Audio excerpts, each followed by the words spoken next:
Bueno, lo anticipamos un poquito al principio del programa. La idea de hoy de Política al Cubo es inaugurar un nuevo formato, una nueva mutación de este Pokémon extraño que es esta columna, que vamos a ponerle entrevistas al cubo a falta de unidad más original. Capaz a los oyentes se les ocurre algo mejor. Por ahora se llaman entrevistas al cubo, aunque somos 5 personas en la mesa. En parte porque me interesa charlar mucho con la persona que está en piso, que ahora la presento, y en otra parte porque también estos tiempos de verano también, a pesar de la coyuntura difícil, son una invitación, ¿no? A salir de la coyuntura. Es el momento del año donde agarramos libros, donde por ahí leemos un poco menos el diario y tratamos de pensar un poco más. Y también en términos más propios de lo que le importa a esta radio, del momento que atraviesa el campo popular, ¿no? Después de entrando en un año no electoral, que es un año de construcción, es un año de abrir la conversación, básicamente. De abrir la conversación, sí. Y empezar a construir para el año que viene volver a encontrarnos como pueblo en elecciones, determinando una parte importante del destino de nuestro país. Entonces, en ese marco, la idea de empezar no solamente con algunas reflexiones, libros, sino también alguna conversación. Así que con esa introducción presento a quien está en piso, que es Leandro Lurati. Él es politólogo, militante político, docente universitario. Fue hasta el año pasado subsecretario de Deportes de la provincia de Buenos Aires. Es vocal en el glorioso Club Atlético River Plate. Y también es autor, y esto también es parte de la razón circunstancial que lo invitamos acá, es autor o creador de un podcast de lanzamiento reciente que se llama Todo Pelota, producido por Futurock. Así que primero, hola Leandro, bienvenido a la Radio de las Madres, ¿cómo estás? Bienvenido. ¿Cómo andan? Muchas gracias por la invitación. Bienvenido, no, por favor, sos el primer invitado de Saralegui.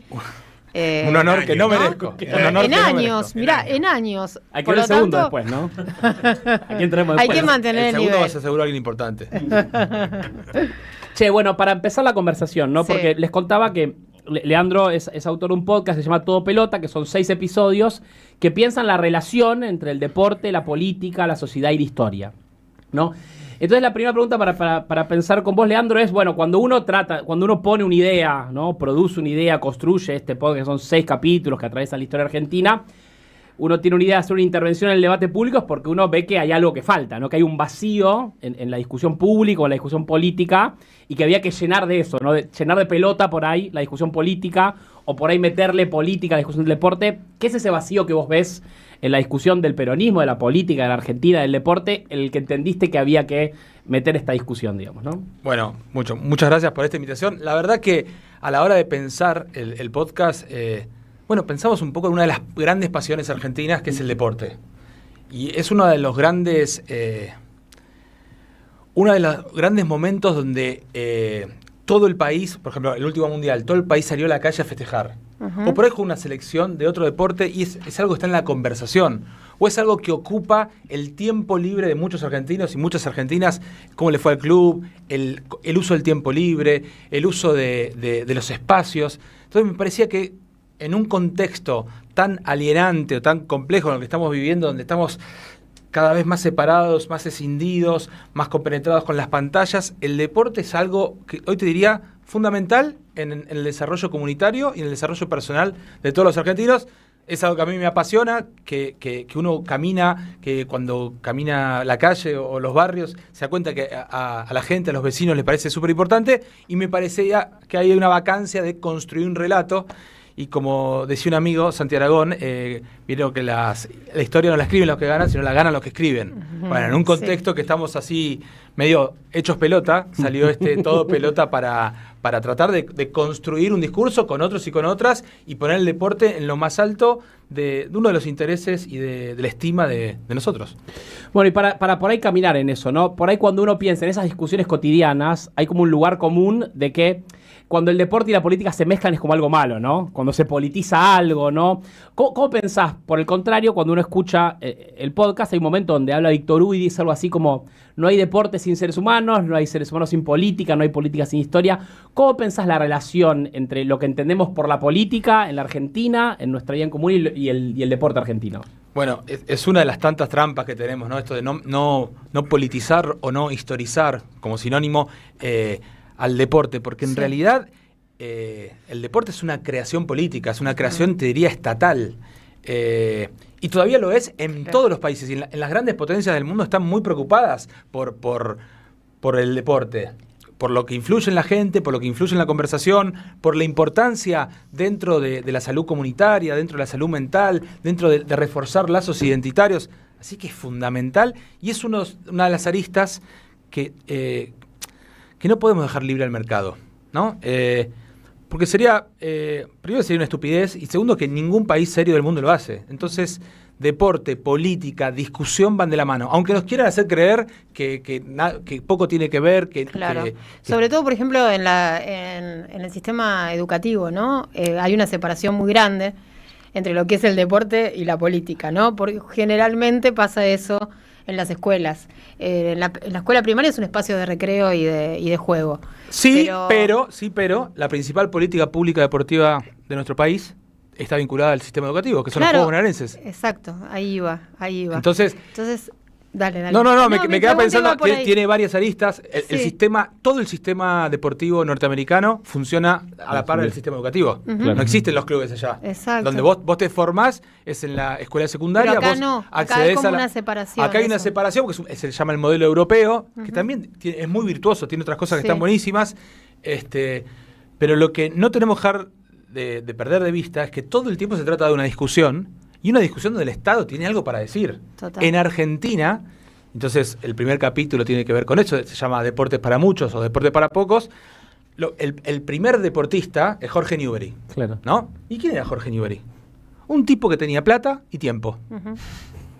Entonces, claro, eran esos dandies pioneros que podían ser aviadores, esgrimistas, y incursionar, ¿no? ¿Pero por qué? Porque tenés tiempo, y ahí eso es el chiste, y acceso a las proteínas. Total. Ahora, cuando irrumpe el peronismo y hace política pública de masas, una de las principales preocupaciones, en este caso de Ramón Carrillo, era atraer a un montón de pibes y pibas que el sistema educativo no contenía, porque el modelo de producción no hacía falta que estén dentro del sistema educativo, para que el sistema de salud llegue. Entonces crean los Juegos Evita. Entonces está muy de la mano. Y hacemos el chiste también. El ministro de Salud se preocupa por el deporte, digamos. El ministro de Salud entiende al deporte como un enganche para que la salud llegue a todos y todas. Pero también para construir identidad. Pero también para construir una forma de comunicación. O sea, esta Argentina tiene que hacer que todos participemos de algo. Uno de los principales problemas que tenemos hoy y que a mí más me preocupan con el devenir de esta cuestión, de esta coyuntura social y política, es que cada vez van a nacer pibes en lugares, vamos a decirlo así tranquilamente, de mierda, uh-huh, y van a acceder a estímulos de mierda y van a vivir en alimentación de mierda, escuelas que se ven abajo. Bueno, y circuitos sociales que son centrípetos, y después salen otras personas que tienen acceso a un montón de estímulos, a un montón de oportunidades, y nunca se van a juntar. Y cuando se junten va a ser muy violento. Y está bien que sea violento. Entonces, o por lo menos es inevitable. Es inevitable que sea violento porque entonces el deporte es algo de eso ya está sucediendo. Una de las pocas instituciones donde los argentinos se mezclan. Pero algo de eso ya está sucediendo, ¿no? En esa colisión de clases y de antes la escuela secundaria pública era un espacio donde se juntaban todos y todas. Claro. El guardapolo blanco. Hoy no es así. Hoy no. Salvo en honrosas excepciones de colegios universitarios, de colegios o de escuelas, por ejemplo, que se dan en los pueblos, en las pequeñas ciudades, ahí todavía los sectores sociales se mezclan, pero hoy no se mezclan. Uh-huh. O por lo menos tendemos hacia la segregación, digamos, ¿no? Estamos tendiendo a la segregación. Tendemos a la segregación y hay pocas instituciones, una palabra medio difícil, que tiene una teleología. Una palabra difícil. ¿Por qué? Porque no ocupan toda nuestra vida de chiquito a grandes y no tienen un devenir que nos abraza y que nos contempla. Y pienso en estructuras que son un poco medio modernas, un poco antiguas, pero, no sé, el Partido Comunista, vos entrabas de chiquitito y te ibas de grande, te formaban a lo largo de toda la historia. En la Iglesia Católica, entrabas al grupo juvenil, después te convertías en la pastoral social, o hacías tu carrera religiosa, o conocías a tu esposa y te casabas. Sí, pero los domingos ibas a misa. Toda la vida. Bueno, fíjense que cada vez quedan pocos de esas instituciones. Pero en un club, vos entras de pibe, vas al baby fútbol, después pasás al fútbol 11 o al futsal, después capaz conoces a tu novia, a tu novio, ¿no? Y te relacionás y de repente, volvés y vas a dar una mano a entrenar a las infantiles y hay uno que se da manía con los números, nos ayudás con los balances del club y otro no, por ahí te fijás cómo está el buffet, entonces transcurre toda tu vida ahí. Hay pocas instituciones que mezclen personas y que te formen y vas incorporando nuevas responsabilidades y vas incorporando nuevas herramientas y la vida transcurre con otros y con otras. Bueno, un poco la excusa del podcast será contar cómo fue el devenir del deporte como excusa y entender que otras instituciones, que otros discursos estaban atravesados y que otros formatos existen o están en pugna. Ustedes se quieren se meten, pero yo sigo un poco con lo que venía pensando. El podcast tiene, si uno lo escucha de punta a punta, hay dos grandes momentos donde aparece el Estado y la política pensando el deporte de esta manera que decís vos, que uno obviamente es el momento del peronismo, donde aparece la figura de Ramón Carrillo, la figura de Evita diciendo que en cada pueblo hay un gimnasio, porque ya es un momento de encuentro. Y después está el momento de los gobiernos de Néstor y Cristina a partir del 2003, ¿no? Hay casi una metáfora futbolística sobre Néstor Kirchner, un jugador revulsivo que pide la pelota cuando nadie pide. Y ahí aparece una historia de una política deportiva pensada en clave comunitaria, en clave del deporte como construcción de comunidad y también como movilidad social ascendente, digamos, ¿no? Pero también aparece en esa etapa el momento del conflicto, ¿no? Las tensiones políticas del Potro, que luego de triunfar vuelve a la Argentina y no quiere encontrarse con Cristina porque también está atravesado por los conflictos. Aparece el fútbol para todos, que hoy es una rémora lejana para la televisación del fútbol que tenemos hoy.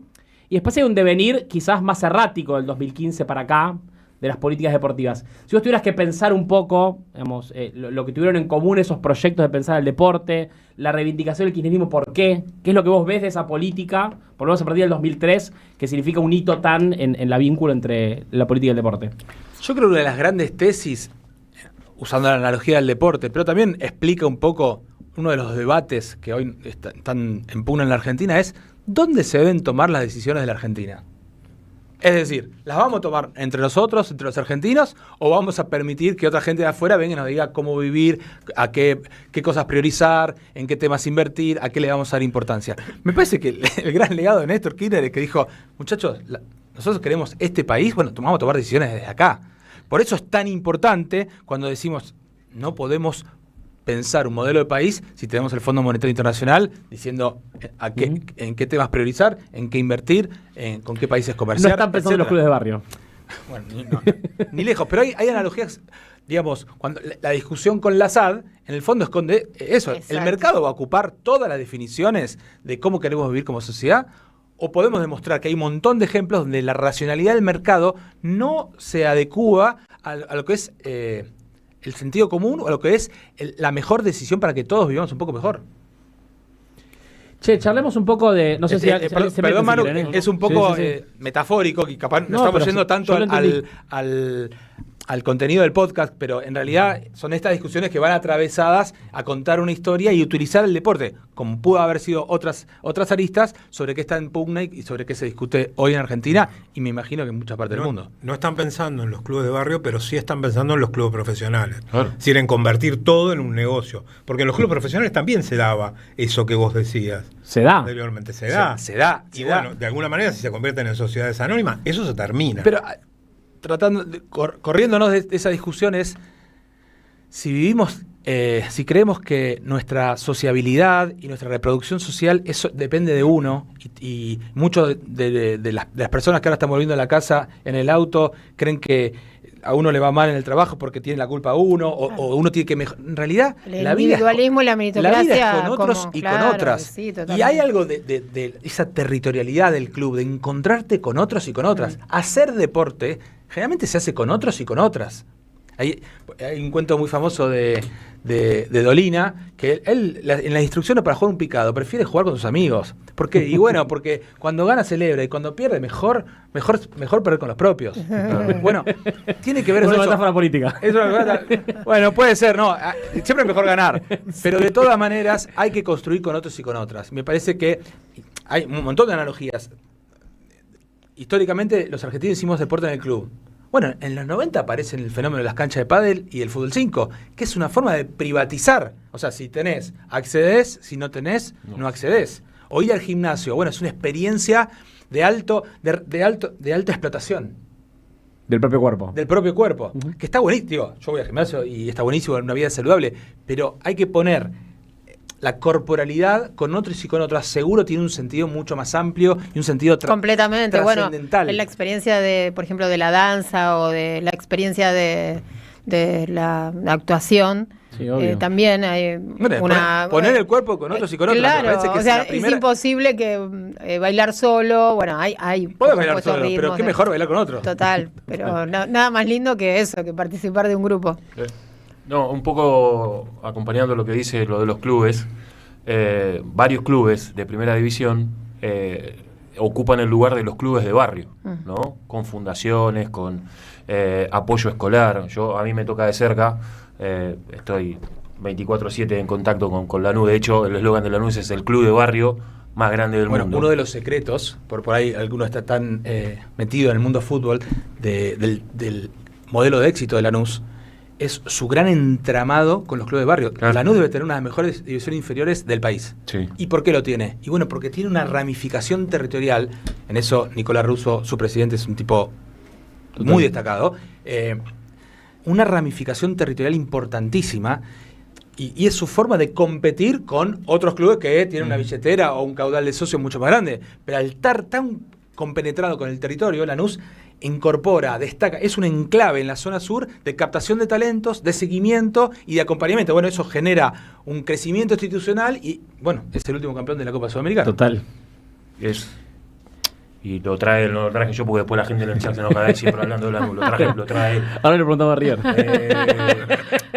Que lo que dice Leandro es cierto, porque Lanús en cada barrio de la periferia, en cada lugar de la periferia, tiene alguien representante de Lanús, sacando a ese chico, sacando a ese papá, en algunos casos dándole laburo a ese papá y a esa mamá, para que pueda tener una vida normal. Entonces me parece que es un poco...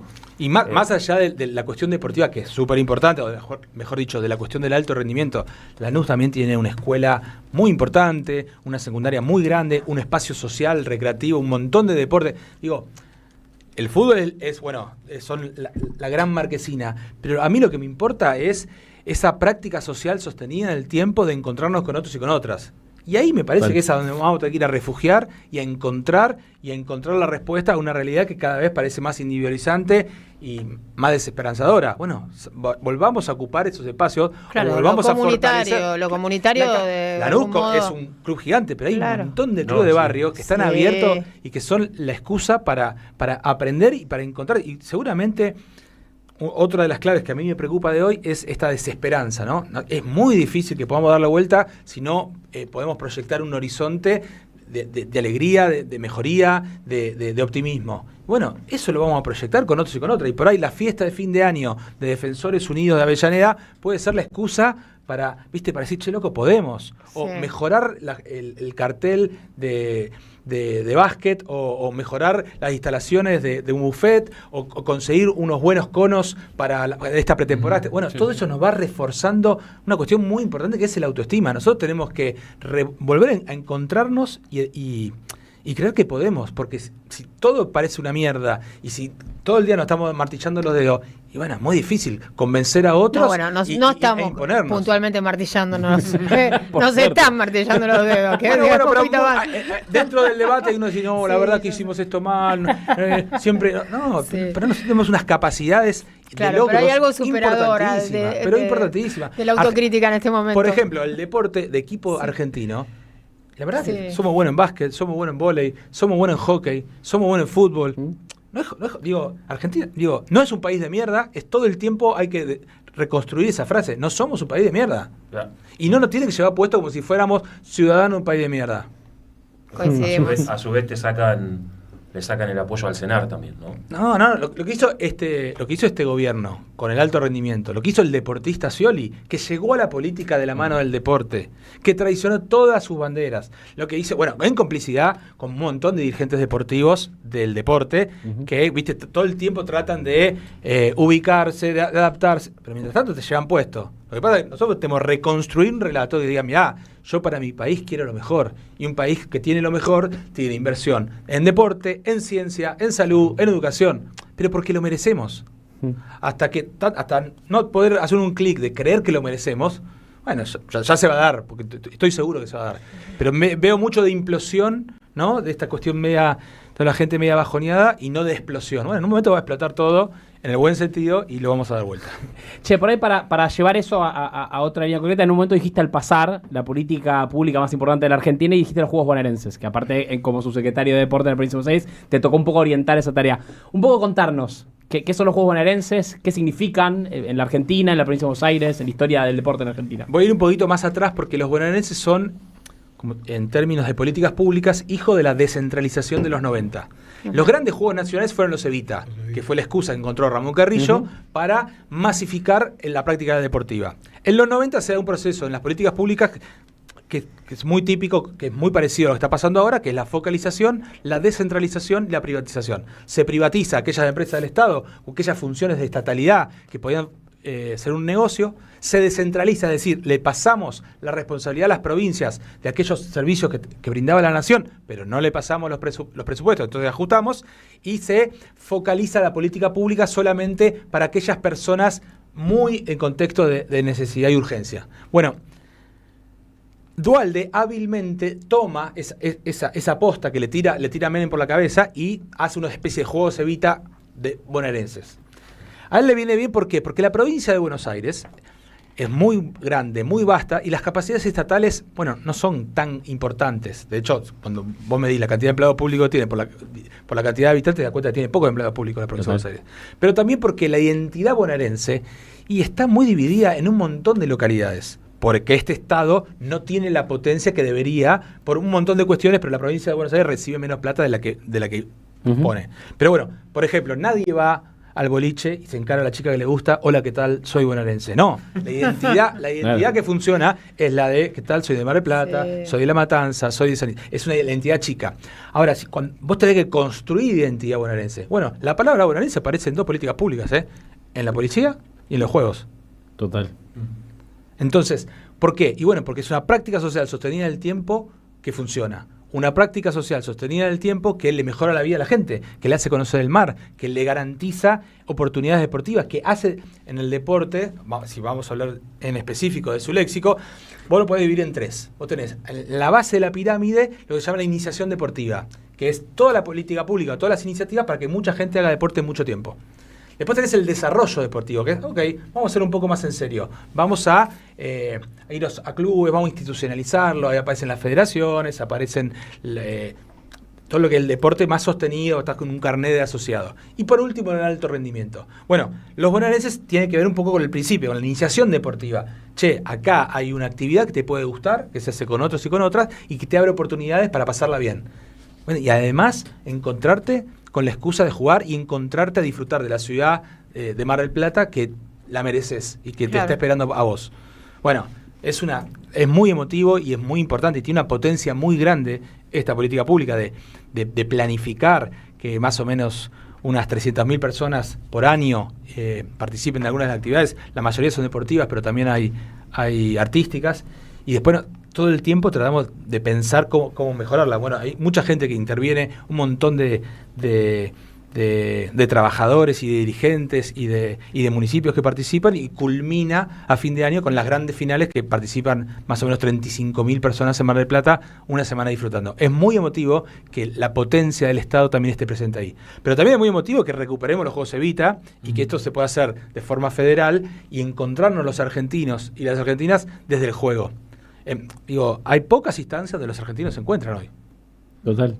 Entonces, qué mejor que la política pública que facilite que pibes y pibas en un contexto donde estamos 8 horas a través de una pantalla, donde tenemos un problema de salud mental gigante, donde los consumos problemáticos están a la orden del día.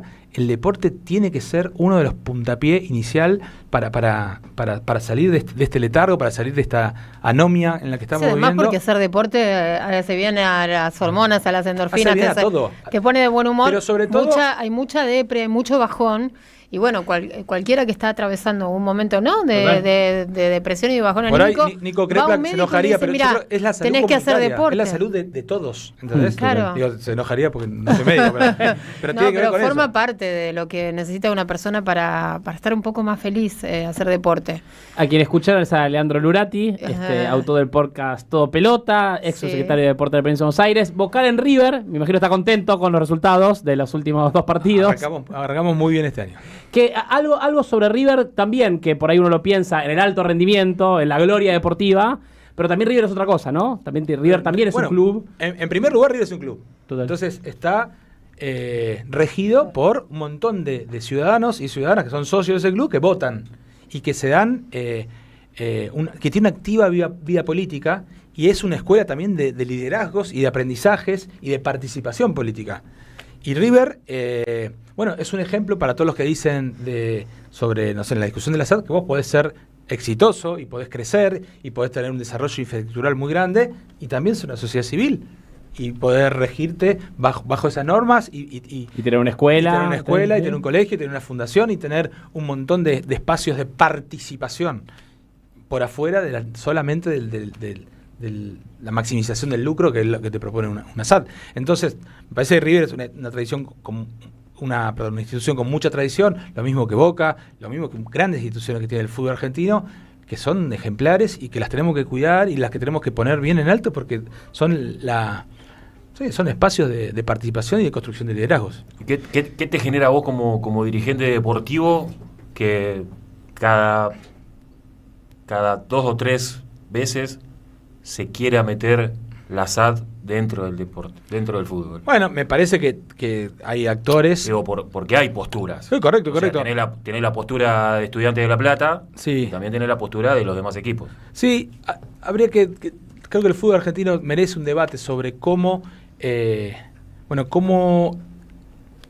pensar la participación del capital dentro de las estructuras. También hay equipos que, si bien son sociedades civiles, tienen tercerizado el manejo del fútbol. Entonces ahí hay un gris. Bueno, habría que pensar cómo estas sociedades civiles pueden transparentar el ingreso de capitales, pero siempre con la decisión de los socios aportando los ejes de conducción. El club es de los socios. Uh-huh. Y la racionalidad del mercado, tiene que aguantársela, porque son espacios de participación, porque son instituciones centenarias, porque son espacios donde crecimos, donde aprendimos y donde hasta ni los militares pudieron intervenir los clubes.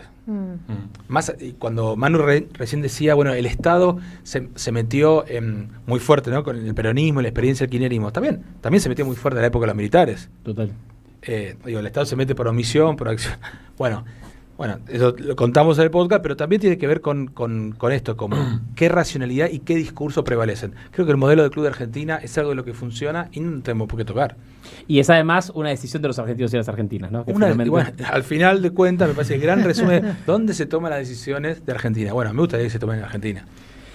Bueno, ha pasado por Entrevistas al Cubo en la vuelta completa el compañero Leandro Lurati, así que le agradecemos mucho por una conversación que por ahí abrió, ¿no? Nos sacó un poco de la coyuntura y nos permitió pensar, imaginar y volver a entusiasmarnos, ilusionarnos que lo mejor está por venir. Así que muchas gracias, Leandro. Yo agradezco la oportunidad y a todos y todas que estén interesados en el podcast. Obviamente Todo Pelota en Spotify y los esperamos. Dale, lo vamos a escuchar y gracias por subirte a la vuelta completa. Y Saralegui, debutaste bien. Estuvo bien, ¿no? Aprobaste. Vamos a ver quién trae más fuera. Algo importante. Traigan alguna buena. 9 minutitos pasaron de las 7 de la tarde. Vamos a dar la media vuelta y enseguida regresamos.